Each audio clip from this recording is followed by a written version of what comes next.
तो आज मैं आपको एक अनोखी रहस्यमय कहानी सुनाऊंगा। अगर आप चैनल पर नए हैं तो अभी सब्सक्राइब कर ले, क्योंकि यह मेरा दूसरा नया चैनल है।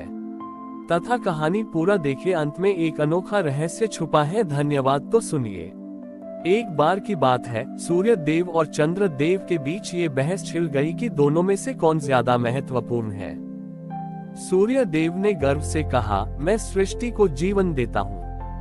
मेरे प्रकाश से ही दिन होता है, फसलें उगती हैं और सब काम होते हैं। मेरे बिना तो ये दुनिया अंधेरी और निर्जीव हो जाएगी। चंद्रदेव ने शांत मन से कहा, मैं रात के अंधेरे को दूर करता हूँ। मेरा प्रकाश शीतलता और शांति लाता है।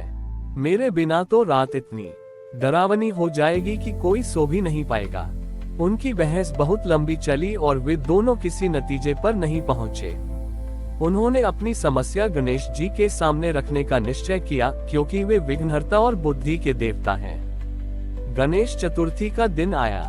सूर्य देव और चंद्र देव दोनों ही गणेश जी के लिए अपने अपने अनुसार सबसे बहुमूल्य उपहार लेकर आए। सूर्य देव अपने साथ धरती के सबसे चमकीले रत्नों से भरा एक बड़ा संदूक लाए, जो उनके अपने प्रकाश से भी ज्यादा चमक रहा था। उन्होंने अहंकार से कहा, हे गणपति, यह मेरे प्रकाश का प्रतीक है। ये रत्न आपके चरणों में शोभा बढ़ाएंगे। चंद्र देव अपने साथ रात के सबसे शांत और खूबसूरत फूल लेकर आए, जिन्हें रात्रि रानी कहा जाता था।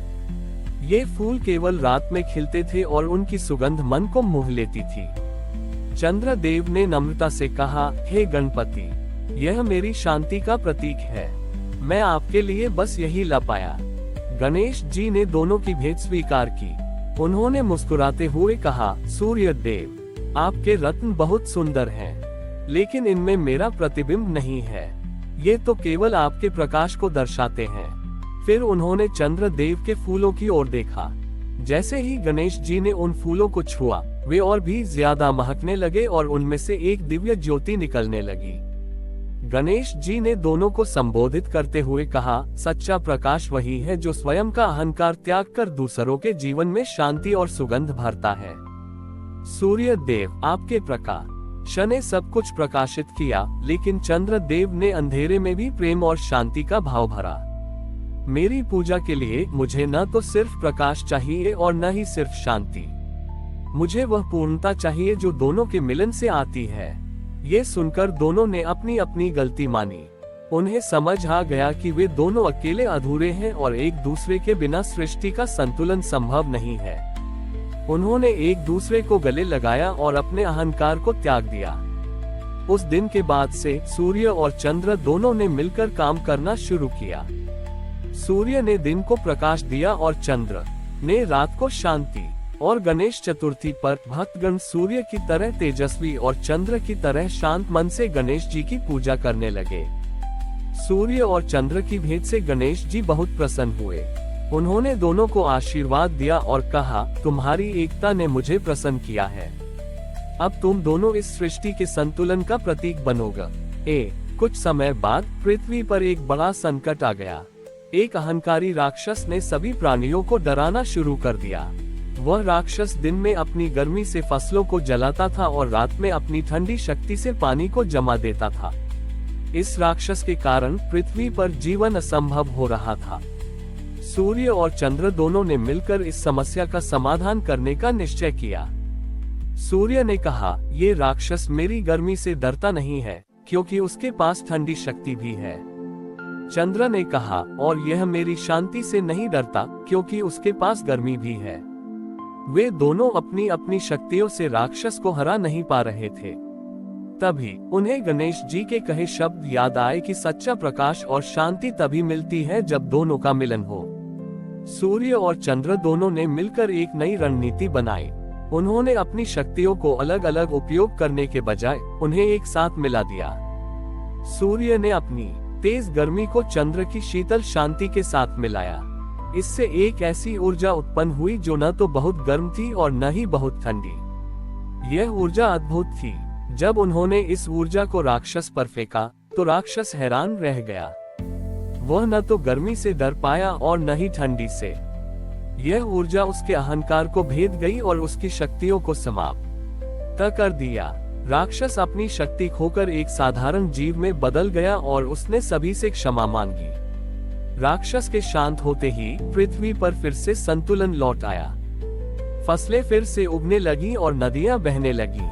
सभी प्राणियों ने सूर्य और चंद्र का धन्यवाद किया। उस दिन के बाद सूर्य और चंद्र ने मिलकर गणेश जी के लिए एक खास भेंट तैयार की। सूर्य ने अपने सबसे तेजस्वी किरणों को लिया और चंद्र ने अपनी सबसे शांत चांदनी को। उन्होंने उन दोनों को मिलाकर एक अद्भुत आभूषण बनाया, जिसे उन्होंने गणेश जी को भेंट किया। यह आभूषण तेज शांति के नाम से जाना जाने लगा। यह आभूषण केवल सोने या चांदी का नहीं, बल्कि एकता, विनम्रता और संतुलन का प्रतीक था। गणेश जी ने इसे स्वीकार किया और कहा, यह मेरी सबसे प्रिय भेंट है, क्योंकि यह सिखाती है कि जब दो विपरीत शक्तियां मिलकर काम करती हैं, तो वे दुनिया में सबसे बड़ी शक्ति बन जाती हैं। सूर्य और चंद्र की एकता से राक्षस के परास्त होने के बाद पृथ्वी पर संतुलन लौट आया। लेकिन इस घटना ने एक और गहरा संदेश दिया। सूर्य की गर्मी और चंद्र की शीतलता से जो तेज शांति नामक आभूषण बना था, वह अब गणेश जी के सबसे प्रिय आभूषणों में से एक था। गणेश जी ने उस आभूषण को धारण किया और उससे एक अद्भुत ऊर्जा उत्पन्न हुई, जो पूरे ब्रह्मांड में फैल गई। यह ऊर्जा केवल एक दैवीय शक्ति नहीं थी, बल्कि ज्ञान और सद्भाव का एक संदेश था। गणेश जी ने अपनी सूंड से उस ऊर्जा का एक छोटा सा अंश निकाला और उसे एक बूढ़े और ज्ञानी ऋषि को दिया। गणेश जी ने ऋषि से कहा, हे ऋषि, यह ऊर्जा मेरे तेज और शांति का प्रतीक है। मैं चाहता हूँ कि तुम इसे पृथ्वी पर सभी को दो। लेकिन यह ऊर्जा तभी काम करेगी जब लोग इसे अहंकार के साथ नहीं, बल्कि विनम्रता के साथ अपनाएंगे। ऋषि ने गणेश जी की आज्ञा का पालन किया। वह पृथ्वी पर आए और उन्होंने उस ऊर्जा को लोगों के बीच बांटा। लेकिन यह ऊर्जा कोई जादू की शक्ति नहीं थी, बल्कि यह लोगों के भीतर सद्भाव और प्रेम का बीज बोती थी। जिन लोगों ने इस ऊर्जा को विनम्रता से अपनाया, उनके जीवन में शांति और समृद्धि आई। जब कोई व्यक्ति क्रोध में होता था, तो यह ऊर्जा उसे शांत कर देती थी। जब कोई व्यक्ति आलसी होता था, तो यह ऊर्जा उसे कर्म करने के लिए प्रेरित करती थी। और जब कोई व्यक्ति घमंडी होता था, तो यह ऊर्जा उसे विनम्र बना देती थी। एक दिन गणेश चतुर्थी का त्योहार आया। इस बार लोगों ने गणेश जी की पूजा करने का एक नया तरीका अपनाया। उन्होंने सोने या चांदी के आभूषण नहीं बनाए, बल्कि उन्होंने अपने जीवन के हर पहलू में सूर्य के तेज और चंद्र की शांति को शामिल किया।